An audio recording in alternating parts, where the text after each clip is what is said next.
Well, are we on yet? We're streaming. Yes, we're going. We're here. It works. Live. We're live. Yay. Great. It's working now. I hope it's working. Someone give me a thumbs up if it's working. Some technical gremlins. But I think we're here. Yes. Yay. Hello. Hello, everyone. Hello. Welcome to Sharing Shakespeare Week 5, I believe. My name's Jamie Wilkes. I'm part of the Wet Mariners, who you will have seen at the Willow, hopefully. And I'm joined today by the amazing Lynn. So Lynn is an incredible vocal coach, an amazing voice teacher, trainer, guru, also an amazing jazz singer, a regular Renaissance woman who can do absolutely anything. Nia and I met at the Royal Shakespeare Company in 2013, which is many years ago now. That's a long time. We did Wendy and Peter Pan, and you were the vocal coach. Was that your title? Yes. Yeah. You were title on it. Yay. Yeah. And we've worked together a lot, and I'd say that there isn't a single warm-up I do that isn't in some way carrying a bit of Nia. Oh, that's lovely. But Nia was born and raised in the Brecon Beacons, not far from the Willow Globe. But we thought we'd start today's session with a little bit of a vocal warm-up. So over to you, Nia, if you want to. Yeah, I just thought, I don't know about anyone else, but in lockdown, it's quite hard. I mean, obviously Wales, we're only just starting to come out of the lockdown boxes. But it's quite hard sometimes to sort of know what to do when you haven't got a lot of space, but you know that you feel like you should breathe or do something. So I've been doing quite a few of these sort of things with people in the States and in France, kind of leading warm-ups. And there's just a really quick one that I think might be nice to just get us into the flow of what it means to move and breathe and how that links back with Shakespeare. So it might be a nice way in. I'm up for that, yeah. Great. If my headphones will allow it. So I'm going to stand up. I can take my glasses off because I only need them for the screen. But feel free, you can do it standing or sitting. It's absolutely up to you. So we're going to start. This is a Qigong inspired exercise. It's not strictly Qigong, but it's inspired by, and it's all about moving and breathing. So the 3 circles, the first one, we're going to start by just holding your fingers together. Imagine that you're sort of holding, and please feel free to join in. You're holding a ball or a bowl of water, or the original image is that you're holding the reflection of the moon, which is quite lovely. So we're going to breathe the hands up towards the chest. Nice deep breath in through the nose, nice and slow. And we're going to exhale the hands back down to where they started on an SH.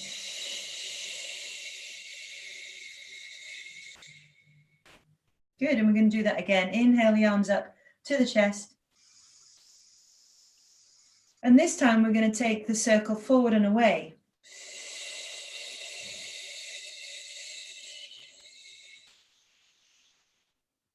Last circle, we're going to inhale the arms all the way up towards the ceiling. And take them out to the side.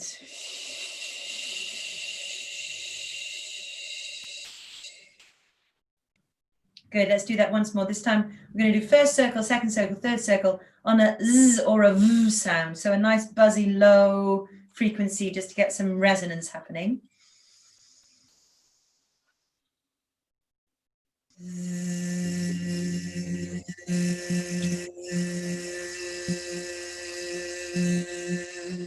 Any pitch is fine. Inhale the arms up, knees nice and soft. Forward and away with the arms.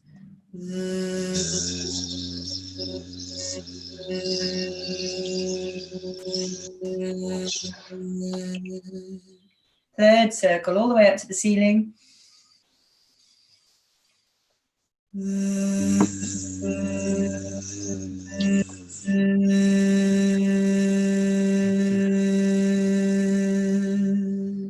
last round, we're going to do ah. So we're going to use a nasal sound and a vowel sound. So first circle.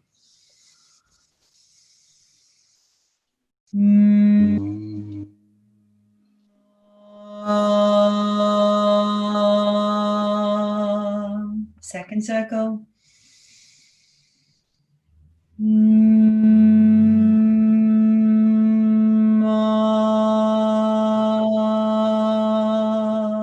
Finishing by putting the reflection of the moon back into the sky. There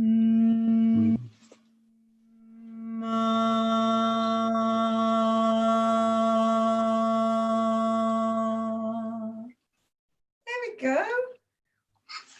It's a little nice buzzy warm up.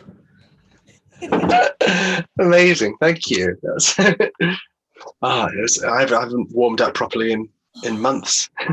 Getting back in my body. Yeah. Good. Thank you so much for that. Yeah, that was a great introduction to kind of what you do, and I'm sure we can chat about kind of what warming up means and why actors need to do it. Yeah. But before we go there, I want to talk about you in the Brecon Beacons growing up and what that taught you about voice and your body. I've got a particular image in mind that you once told me many moons ago, but I wonder if you'll touch on that. But what did you learn growing up about your voice that you've carried with you today? That the voice and the body are connected, which is a very simple thought, really, but in practice it's quite hard. But I suppose as a child, it sort of goes back. My sister was born with her hips. She's an older sister. She was born with her hips outside the socket. So she was in the 70s. She was in one of these sort of barred. Her legs were sort of constantly in an A-frame and couldn't really walk. I mean, she couldn't walk for the first 3 years. And so she was sort of very much encouraged to paint and to read. And then they had me, and I had legs and could run around and do things. So they were sort of ecstatic at the fact that I could move my limbs. So quite often my sister would be reading and painting, and my parents would just throw me out the door and go climb some trees, throw yourselves in some streams, go. And I think just having the feeling that nobody else was around, even though I know my parents were always was keeping an eye on me, but the feeling that no one else could hear me or that no one else was watching, sort of just allowed me to play. And I've always made noises, and I've always sung, and I've always experimented with sounds, like strange sounds. So when I was 6 or 7, I used to interview myself doing accents and voices on this old sort of double taped kind of record thing that you had to press both things down to. But, you know, going outside and sitting in streams and feeling really free to be able to kind of scream and jump and sing. And of course, when you're trying to make noise and move, you start realizing that if you're prioritizing the noise, your movements have to be freer. Because as soon as you tense up, like if you're on a swing going over a stream, the noise comes out, you know, whereas if you relax and you kind of go with the swing, then the sound you can still sing the song, or you can still speak.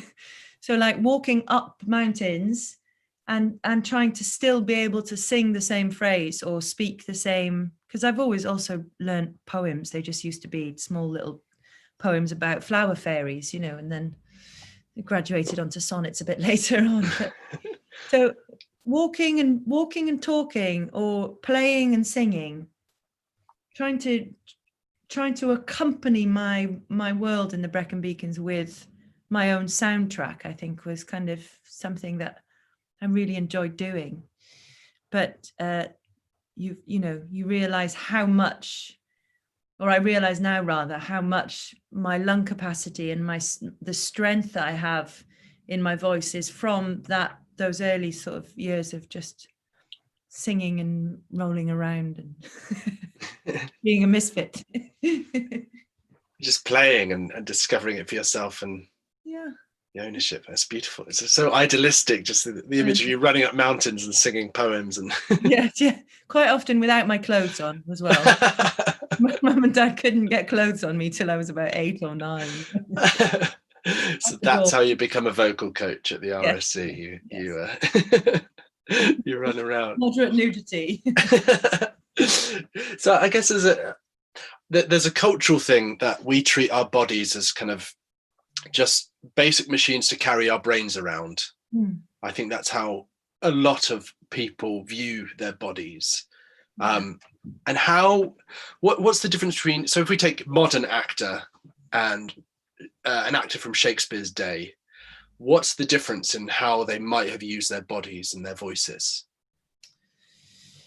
Well, I mean, it goes back to being physically in physical demand, really. I think, I very much doubt that in the same way now that actors do one job, it's very rare for you to do one job.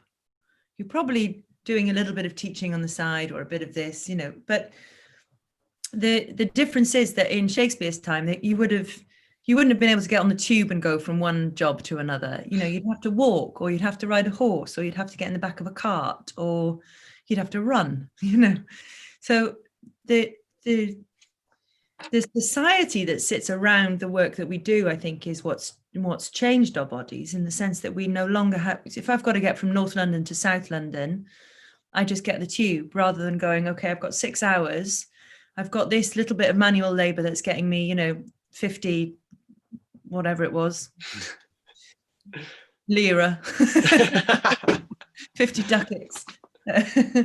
And then, then I've got 4 hours to get down to Hampton Court in time for this sort of reading of this play that we're doing in front of, So I think just that similarly, the fact that they were more in their bodies, they used their bodies more on a daily basis. They didn't have kind of big comfy sofas. So a lot of the kind of chairs, the fact that we all sit down, they would have stood up a lot more, because a lot of the sort of furniture was quite uncomfortable or dirty, or, the sort of squatting on the side of the street, reading, sort of hanging out on pavements. And it's just much more of an outdoor life that would have been happening, and much better for our bodies. Actors now, I think, are, even though they go through a lot of training and are aware of their bodies, it's a different level of muscle. It's a different muscle. I did this show once in North Wales, in theatre in Pontio, for Theatr Genedlaethol Cymru, which is the Welsh National Theatre, Welsh Language National Theatre. And it was about the sort of slate mines up in North Wales. And there was this moment where all the cast were standing on stage, and I was like, why does it look wrong? Why does everything look wrong? And it's because their bodies were performative bodies, so they were standing like this, all very lovely, standing, oh, hang on, sort of like, chest up, legs straight. And I was like, it's so weird, because actually I then found some pictures of some guys, and they literally looked like they were sort of bent knees.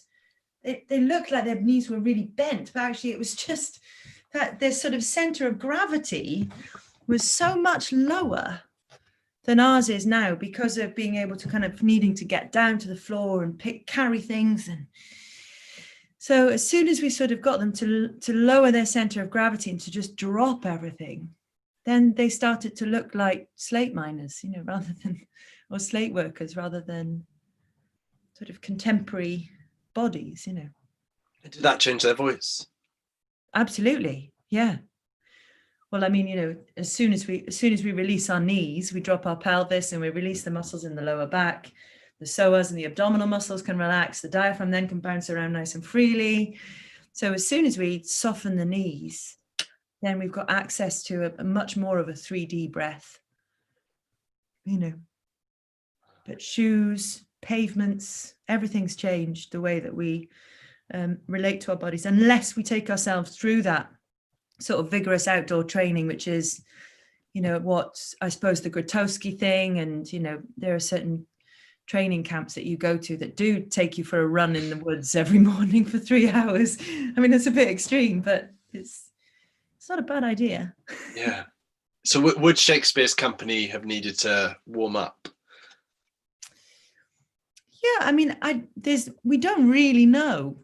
Actually, we don't know, but I'm assuming that there would have been some sort of getting into the space, because the spaces are unique in particular, aren't they, in terms of, one outdoor theatre being very different to another indoor theatre, a small candlelit chamber where you're sort of performing to 6 very rich people, or a stone room. So I think there would have been some element of that, in the same way that I think it's quite natural. It's a natural thing for us to want to warm up. I can't imagine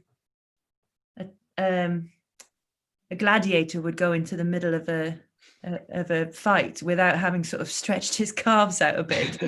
I think there's, you sort of, even if it maybe without the sort of wonderful methodology and pedagogy that we have behind our warm-ups today, but there would have been some essence of warming up. I mean, that comes from the Hamlet speech, doesn't it? Don't mouth it. Yeah. Keep it light, keep it trippingly. That's the advice that Shakespeare gives to actors, isn't it, in that wonderful speech? Trippingly on the tongue. Exactly, yeah. So I'm assuming that there must have been some sort of method for good actors and how they got around quick language, because also you haven't got time to warm up really. You've only got your cue part and you're on. so you've got to be ready to go. You can't sort of go, oh, can I do that again, please? I'd like to talk a bit, kind of, let's go into talking a bit about Shakespeare's language and what kind of clues it gives us to sort of the voices that they were using. Are there any particular moments that you've kind of been reading through and think, oh wow, that's that, or maybe you're reading them out loud and you realize, oh, that sits really beautifully and naturally, and actually it needs to be mouthed in this way or shouted, or this is a really quiet vibe? Yeah.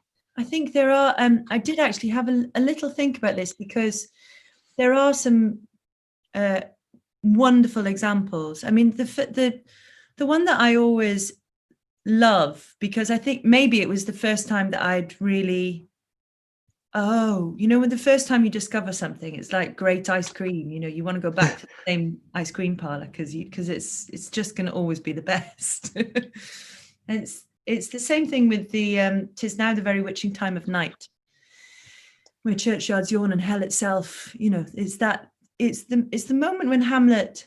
I can get that up actually. So if I share screen. Yeah. There, we should have it to view. Perfect. So this one is so interesting to me because, yes, I mean, obviously there's different ways of playing all of these things, and this is by no means kind of a must. But I think there are clues when we start thinking about, if we look at the alliteration first. So if we look at the consonants, we've got, well, Jamie, I might throw you back on the spot. So when we go to 'tis now the very witching time of night, when churchyards yawn and hell itself breathes out contagion to this world. Now could I drink hot blood and do such bitter business as the day would quake to look on. What are the sounds that immediately hit you in terms of consonants? Just now the very witching time. I'm trying to ignore your highlights. Ignore them. So, well, you've got contagion to could and could and blood. You've Yeah, but even before that, like in the bitter. first line, you've got the tis, 'Tis, witching time, night. 'tis now the witching time of Churchyard, night. actually, because it's a CH, we still pronounce it as a TS, church. In Church. phonetics, we'd write that with a T and a long S, Yeah. churchyards. And even though there's a D there, I mean, of course, we could go churchyards, but it's still yawn and hell itself breathes out. There's a lot of T's, aren't there? A lot Yeah. of so there's sort of alliterative nature of that voiceless plosive. It's a voiceless plosive, which means that we can't get any sustain behind a voiceless plosive. We can't get any resonance behind it because it's voiceless and it's a plosive, so it's really short.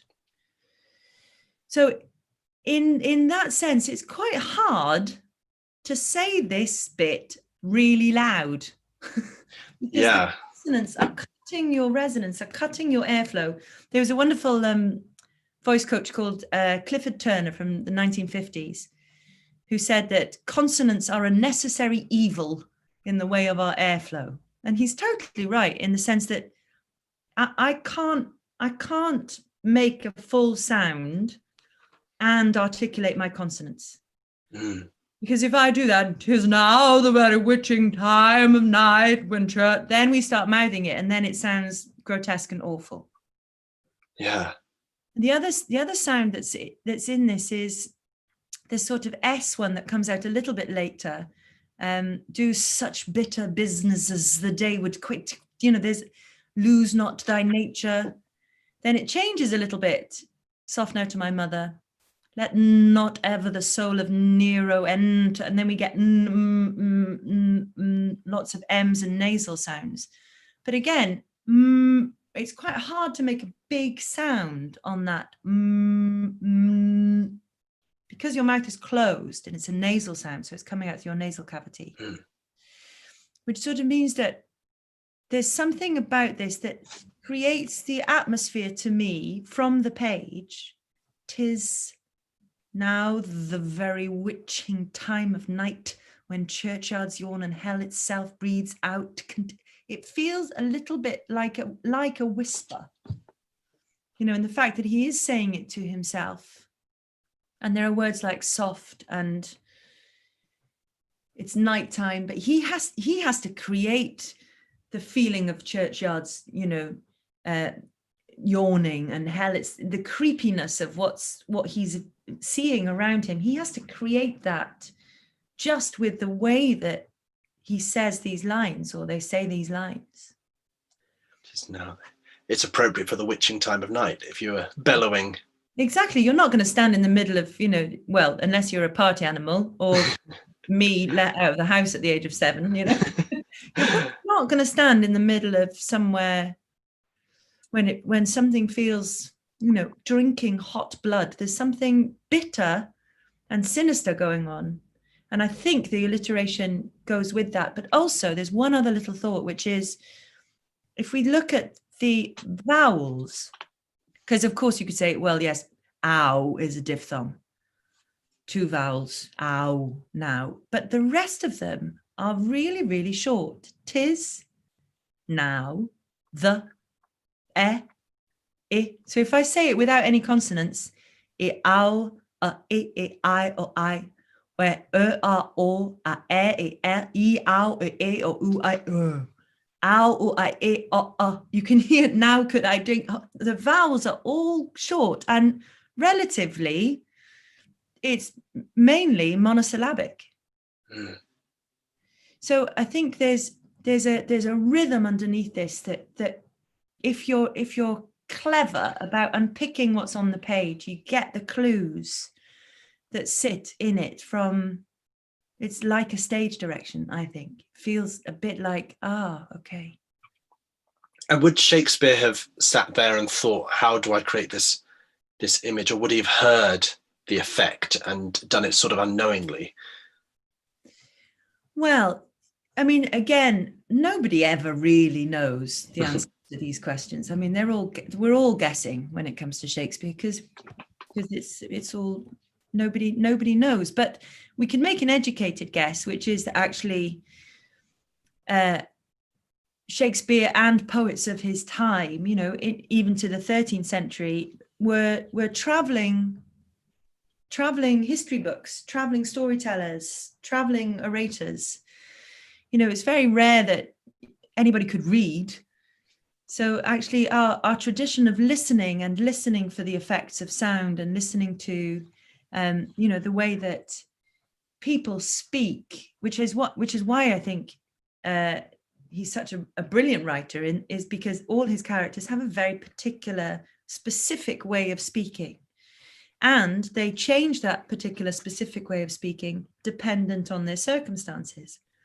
So for me, of course, I think that there's a little bit of thought in the sense that he had to actually write it down. So he probably would have spent ages word crafting that. But there would have been a built-in sense of what words and poetry sound like. As Cicely Berry always says, Shakespeare it was written to be spoken, not read, So I think that comes from a very deep oral tradition, and from listening to other great poets, which were traveling around the country for, centuries beforehand. So I don't think he's popped out of the blue. He comes from somewhere that, other poets that he will have come across and met along the various pathways between Milford Haven and London. I want to talk about how, so the Willow Globe is obviously very much an outdoor theatre. It's made of the outdoors. It's made of trees and willow trees, of course. What does outdoor performance do to Shakespeare? So you've got the Globe, obviously, which is outdoors. And you've worked a lot in the Royal Shakespeare Company, in the RST and the Swan. How does that change the language and our relationship to the language? Well, I'm not sure whether it changes the language, actually, because I think the language is in itself robust enough. I think what changes is our expectation as a modern audience, because, it would have been spoken a lot more outdoors. And the challenges that Shakespeare gives us is the fact that some scenes are in a castle, some scenes are by the beach, some scenes are, on a boat, like the beginning of Tempest, and they're calling to each other from one side of the boat to another. How do you create those different environments just using your voice? Which I think the joy of a space like the Willow Globe is that you have to use the language more than you might have some lighting. But I mean, one of the sad things I think about theatre and the way it's sort of gone beyond spectacle somehow. So it's all about the lights, and it's all about the costumes, and it's all about the staging. And quite often we forget that Shakespeare's doing all of that anyway. It's all in the language if we pay attention to it. And I think the joy of an outdoor space and the Globe is that it allows us to just listen, to zone in and listen. And it makes our imagination have to work harder, which means that actually we start investing more. So for me, I think it's a challenge. It's a real challenge for a contemporary actor to have to work in that outdoor space. I mean, obviously, we're not used to it. So vocally, most people, like Regent's Park Theatre, the amount of people that I've seen after doing a bit of a stint there, and they've all got nodules and they've all got terrible things, it's sort of, well, not all got nodules, but there's a sense that the warm up and that muscularity that we're talking about at the beginning isn't quite habit enough to sustain the amount of performances that they need to sustain. So the actor has to do a lot of prep for an outdoor space.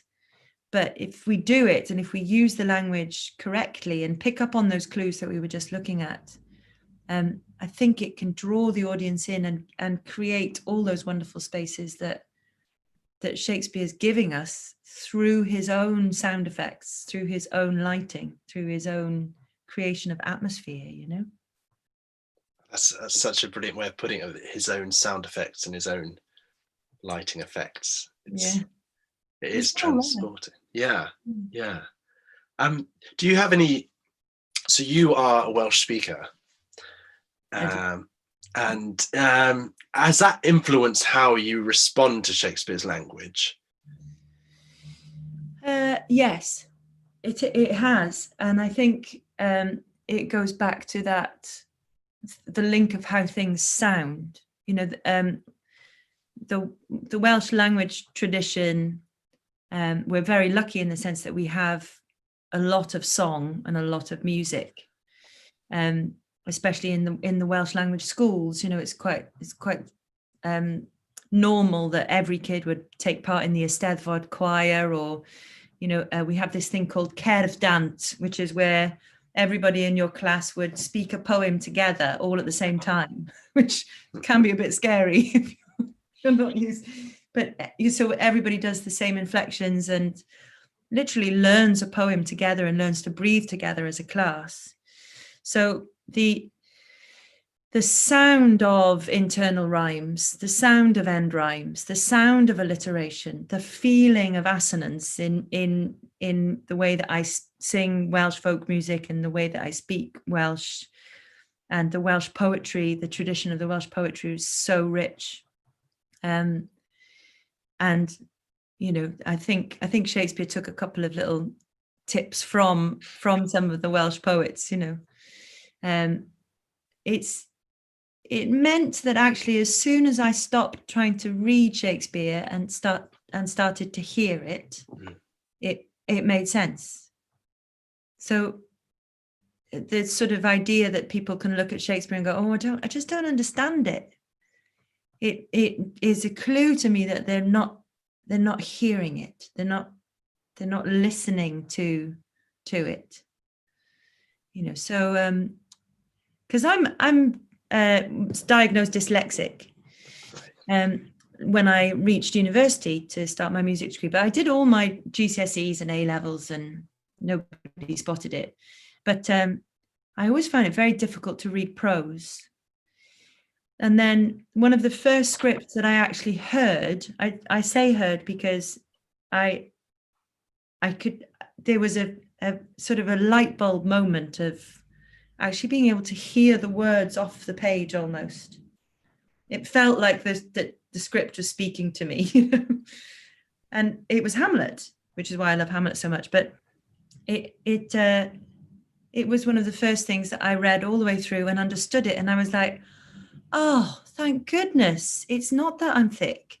It's just I need to hear words rather than read them, So then applying that to all other types of reading, I've just finished War and Peace, and it's just changing the way that you listen to what's on the page, rather than trying to, as you said at the beginning, get your brain from one page to another or from one meeting to another. You're trying to get your all your senses listening to what's on the page. So, because it sounds like your job is to bridge that gap between kind of the culture that actors kind of are formed in now with that kind of more oral language appreciative culture that these plays were written for. How do you do that? What's your kind of process as a vocal coach working with actors?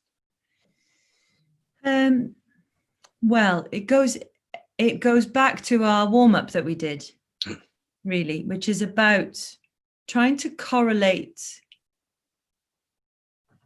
movement and breath together, because for me it brings us closer to our instincts. And all humans, I think, have great instincts. we just don't listen to them, or we ignore them, or we don't know how to hear them, or we don't know where they are. Actors generally having a willingness to be open and to be playful. Quite often the work that I do is about just getting them in touch with their instinctive response to a sound. So, when we hear, "Oh, what a noble mind is here o'erthrown," or "I but to die," and go, how does that sound feel? So I'm always trying to encourage actors to feel the sound, because if they feel it, then they have an experience of that sound, and then they can cognitize the experience. So then because for me, it's never about me saying, well, this word means this is what this means, go and do that. Because there's no fun in that. I'd rather explore what a particular vowel makes that actor feel. How does it feel? What experiences come to mind? What are your instincts? So I remember working with an actor, and a little bit later in that same soliloquy, it's wheresoever she be shent. And they were like, well, what does shent mean? I was like, well, I don't know. What do you think it means? They're like, well, I said, does it feel like a nice word to say or a nasty word?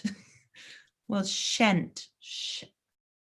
I don't know, it leaves me a bit empty. It leaves me a feeling of being outside myself, being, and then they discover how the word feels, and then it leads them to the meaning, which ultimately means that then they own the word. It's their word, which means that when they come to speak that word, they have total authority on it, and can play with it as they would other words that they understand and have experienced.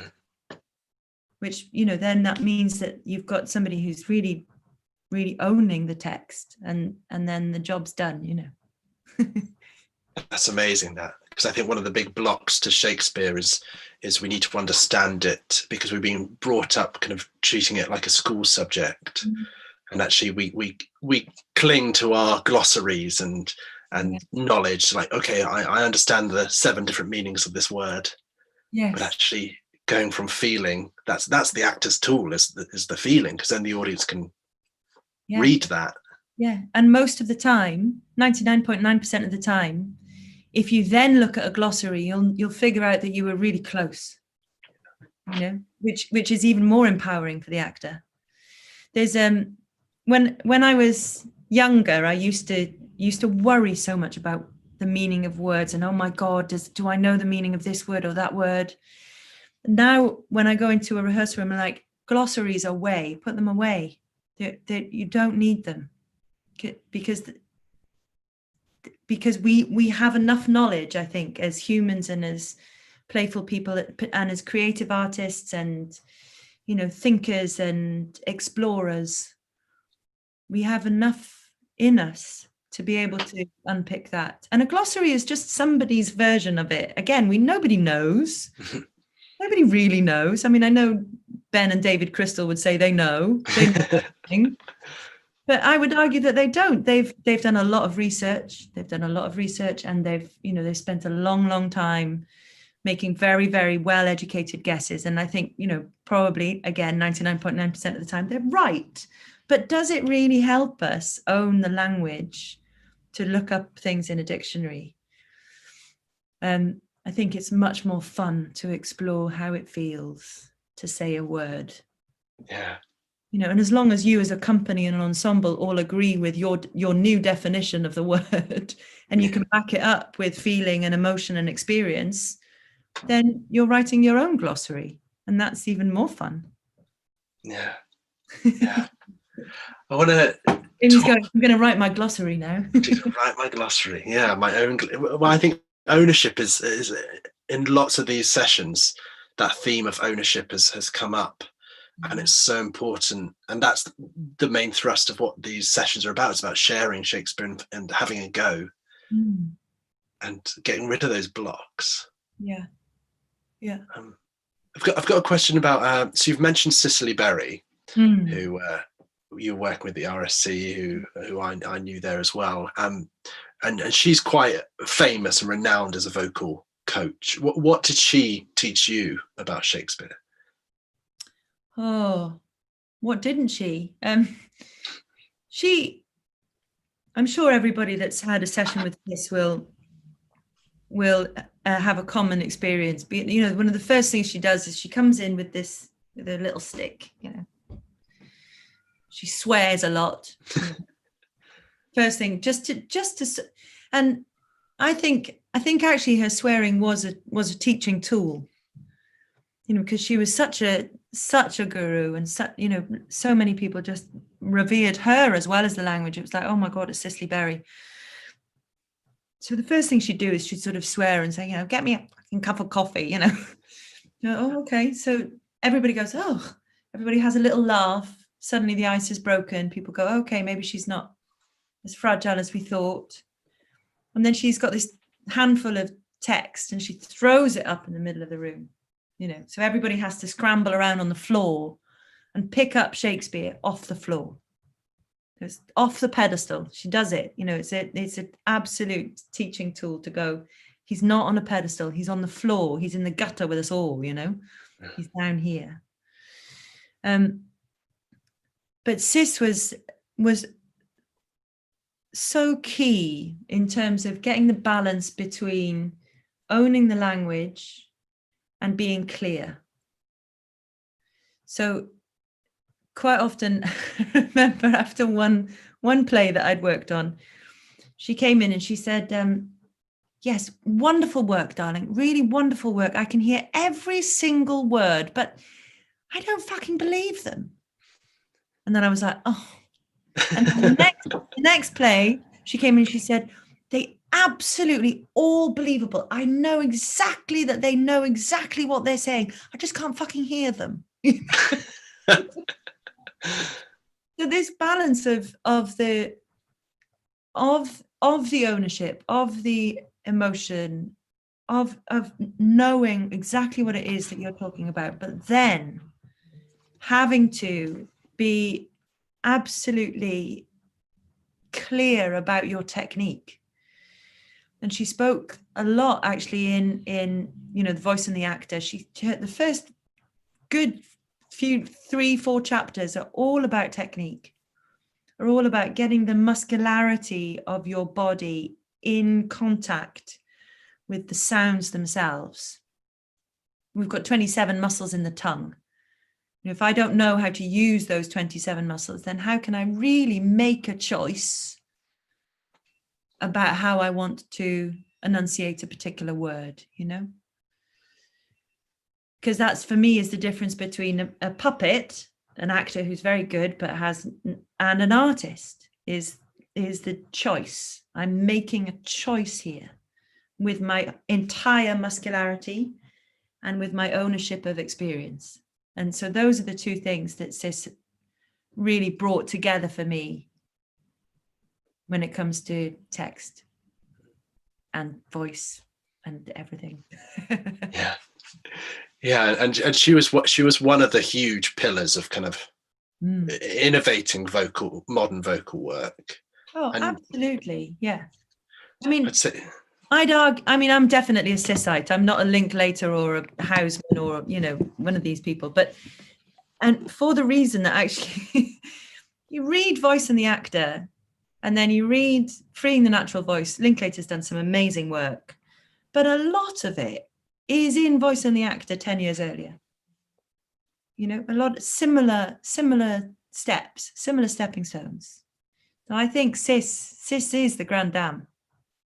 But then I'm so yeah, she was absolutely incredible, absolutely, yeah. And so I guess the question is, so she innovated it was the 60s that she first got challenged by Trevor Nunn to sort out the actors. Yeah. And was it Trevor Nunn or Peter Hall? Can't remember. I'm sure somebody knows. But what is message? Someone will know. I'm sure Phil will know. What is the kind of the future? What's the evolution of that work, in your opinion? I'm not 100% sure, and I'm not 100% positive about it. Mainly because of the sort of slightly capitalist world that we're living in, slightly. There are a lot of methodology people out there who are, writing some great books, creating some wonderful vocal techniques and some great exercises. but I personally am really against the idea that you need to pay for that knowledge. So like, you know, the method of, okay, I have to pay £350 to get the book, to get the tape, to be able to do the first step of this work. Because I think one of the other big thing that Sis, you know, did was she traveled around the world doing her work for free, you know, in prisons with street children in India. You know, she had time for actors any single second of the day. You could grab her and she would talk with you for hours. For, you know, not even a cup of coffee. She'd be like, no. She's just so passionate about the work that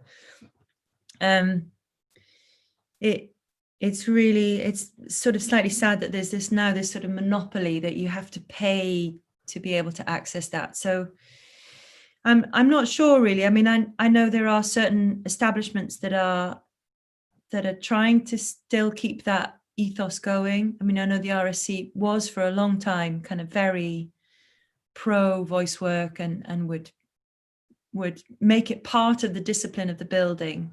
But even that's, you know, in the last sort of 5 years, 6 years has dropped away in terms of its importance.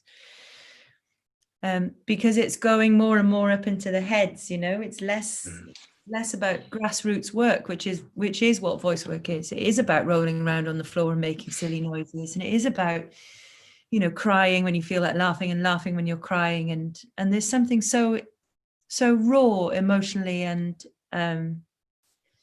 primal and necessary about it, that I think it scares a lot of people. But, you know, if you've got good voice work, I've got a friend she's always done amazing voice work, and we work together a lot. Pippa Nixon, do you know Pippa? Oh yeah. Who played Rosalind in As You Like It. Yeah, and Ophelia, and you know, and King John. You know, she's done so much, but her capacity to be able to, you know, breathe through pain and make sound, and, you know, is phenomenal. And she's a huge discipline person. You know, she's not been working like a lot of us in lockdown, you know, and she's been doing voice warm-ups and, you know, doing her work, doing her practice, keeping the muscular, so when she does get asked to jump, she can, you know. So I'm sure that there's hope out there, and that there will, you know, there'll be people writing books, and there'll be hopefully this new shake-up of what might be happening in theatres means that we can get a bit dirty again. You know, we can all start rehearsing in garages and in fields and in the Willow Globe, and kind of just get back to being in nature and have to make art rather than, you know, making money. Always. Oh, completely. I express my thoughts a little too much there, sorry. No, that's brilliant.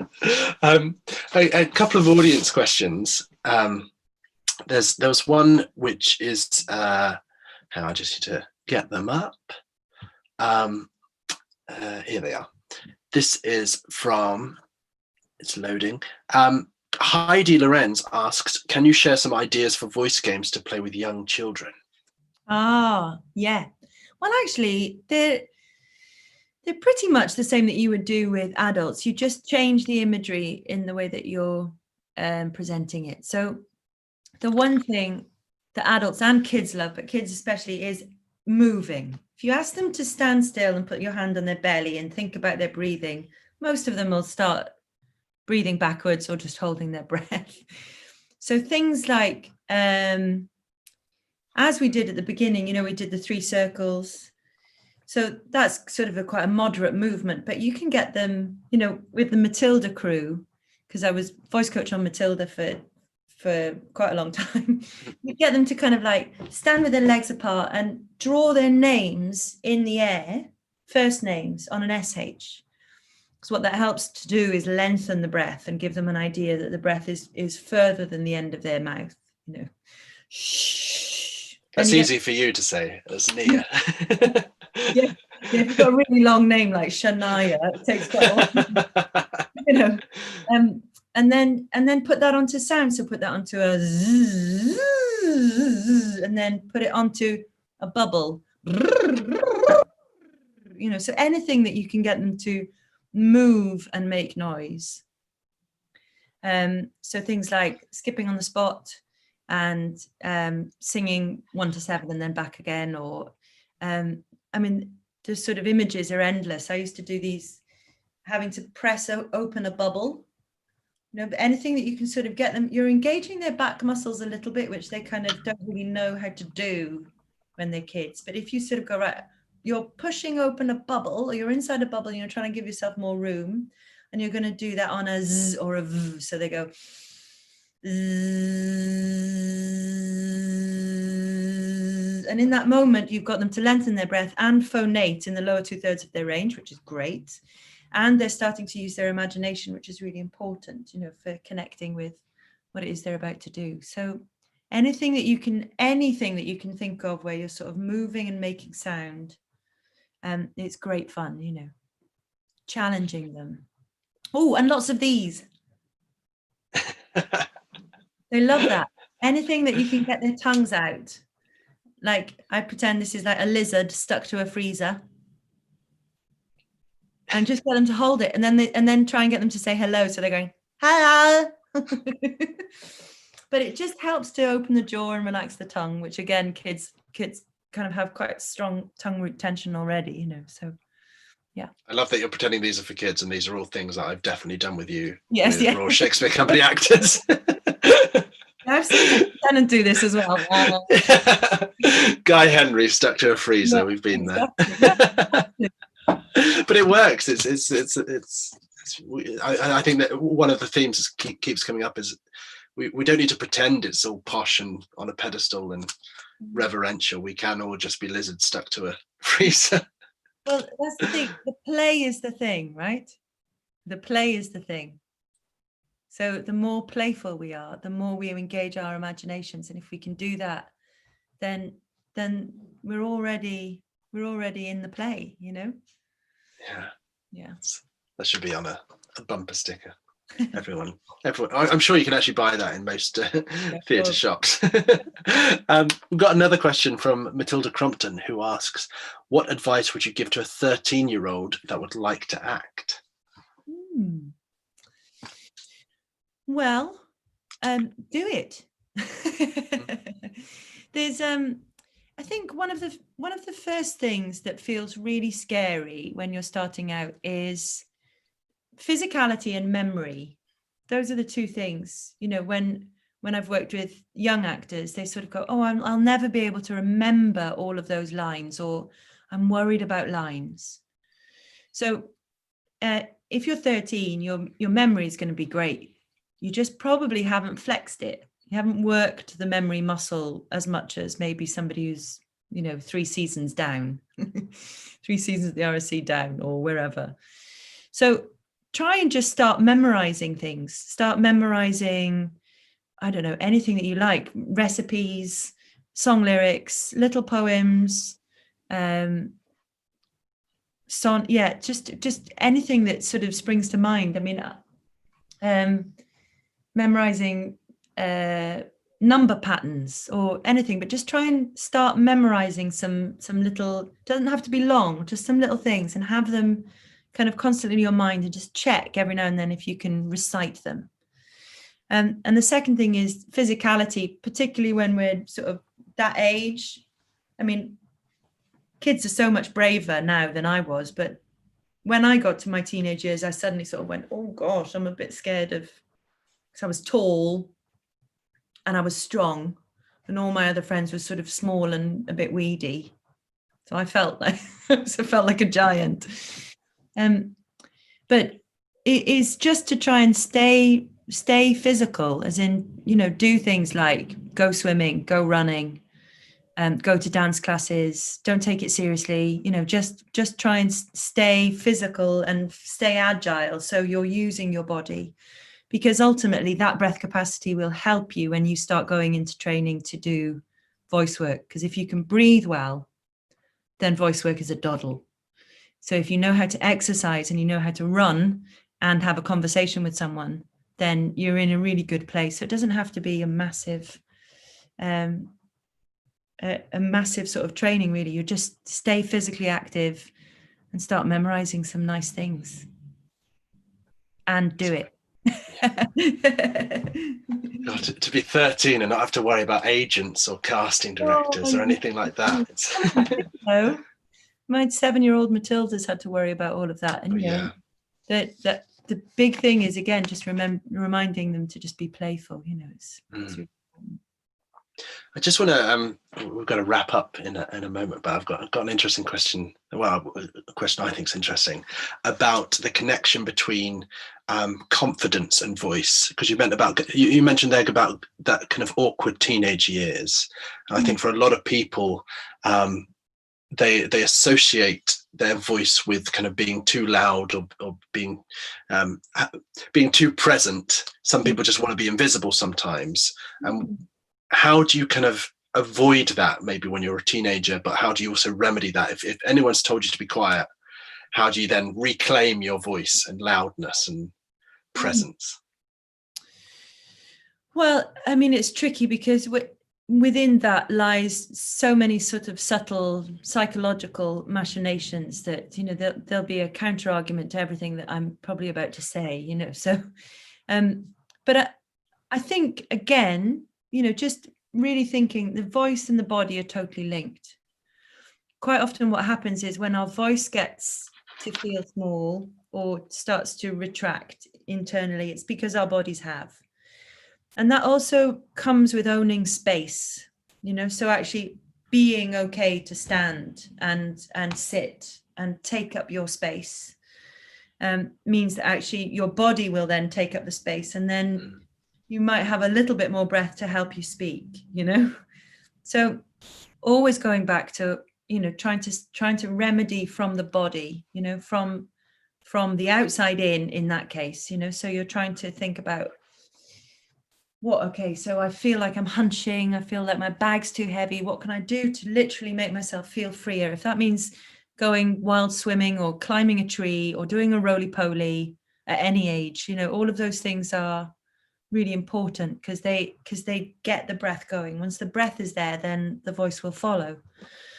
But on the other side, so from the inside out, one of the hardest things, and I think it's something that's with us forever, is to take the external ear away, like the judgment voice that we have in our heads of, oh, I'm not speaking low enough, or I'm speaking too nasal, or I'm speaking too quickly, or, oh, I don't like the sound of my voice. Actually, to try and switch that off and go back to how it feels. So when you say, if you can humor me, Jamie, if you put your hand, and everybody else can do this, if you put your hand onto your collarbones and the other hand onto the crown of your head near your hairline, and imagine you've just had the nicest hot chocolate in the world, if you like hot chocolate, if you don't, maybe chamomile and honey or whatever it is, some sort of beautiful drink, glass of wine, whatever it is. And you're going to inhale through your nose and you're going to do a So you can feel vibration here and here, yes? So that is you feeling your voice. Doesn't matter about how it sounds. You're going back to, how does your voice feel? Where does it feel good to speak? You might be sort of tuned into speaking here all your life, and that can be very, very under satisfying, because it's all very high. And one day you go, oh, I really want a cup of coffee. You go, whoa, where did that, So trying to tap into where it feels good to make noise. Where does it feel good to speak? So outside in, keep the body open. Inside out, feel your voice. Don't hear it. Don't listen to it. It took me years to stop doing Shakespeare like Ian McKellen. Yeah. That kind of thing. Yeah. You were listening, you were changing your voice to make it sound the way you wanted it to sound. Yeah. Rather than really getting in touch with you, which is amazing because, I haven't heard you speak for a while. And then the other day when we caught up, I was like, whoa, hello, lovely resonance. Look at that. So beautiful and round, and so it shows there's always time to work on it. Mm. Oh yeah. So that's everyone's homework, I guess, is everyone needs to go and feel their voice around. Yeah, feel the voice around, and go into a wood or a field and try the 3 circles outside, because they are magical. Yeah. Find a mountain to run up. Yeah. Sing as you're walking uphill. Yeah. Clothing optional. Yeah. So I think that wraps us up for. That's a lovely place to finish. It's just that kind of challenge to feel your voice and reclaim it. I think that's a beautiful place. And what, putting that in the context of performance, I guess if you're nervous and not wanting to take up that space, that's going to have an effect.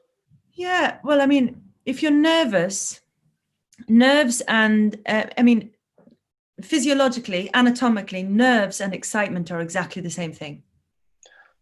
It's just how we label it. So your body responds in exactly the same way, physiologically, anatomically, on every level, when you're nervous to when you're excited. So if you could just change the way you're labeling that, instead of going, I'm really nervous, I'm really excited. And then if you lengthen the exhale, it slows down your heart rate. So the slows down your heart rate, and then you're ready to go. That's brilliant. Yeah. Yeah, I mean, we could feel. I said this to you when we were talking about doing this session, that we could do hours upon hours, and I'm sure we'll invite you back to talk more. And also, if there are any sort of questions that come from this, if people want to email you or email me, through you, then I'm more than happy to share some more thoughts as we go. Yeah. Now you can see why every warm up I do has some influence from Nia. But on behalf of everyone, lots of people are commenting right now in the YouTube comments, saying how much they've enjoyed the session. And I think wherever you are, a round of applause for Nia. Thank you very much. Thank you all for tuning in.